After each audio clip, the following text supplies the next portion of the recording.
ነቢያችን አሜን። ክብር ለኢየሱስ ይሁን። ሕያው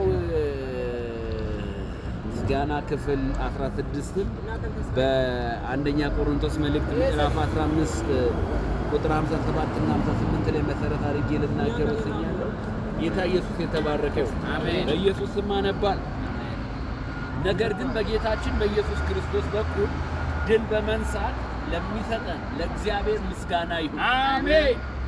ስለዚህ የተወደዳችሁ ወንድሞች ሆይ ድካማችሁ በጌታ ከንቱ እንዳይሆን አውቃችኋልና የምትደላደሉና የምትነቀነቁ የጌታም ሥራ ሁልጊዜ የሚበዛላችሁ ሁኑ። አሜን። የጌታ ሥራ ሁልጊዜ የሚበዛላችሁ ሁኑ። አሜን። ምስጋና ለማን ይሁን? ድል በመንሳት ለሚያዞረን ለጌታ ለኢየሱስ ይሁን። አሜን። ስለዚህ የኢየሱስ ሥራ ሁልጊዜ ይበዛል። አሜን። ሰኞ ላይ ይበዛልናል። አሜን። ቅዳሜ ይሁን። አሜን። የጌታ ሥራ የበዛላችሁ ሁኑ። አሜን። ኢየሱስ ይወዳችኋል። አሜን። ኢየሱስ ሊመጣ ነው። ንስሐ ቶሎ ቶሎ ቶሎ ግቡ። አሜን። መዳን በክርስቶስ ኢየሱስ ብቻ ነው። አሜን። ለጌታ ለኢየሱስ ክብር ይሁን። አሜን። ሃሌሉያ። እኔ እጅግ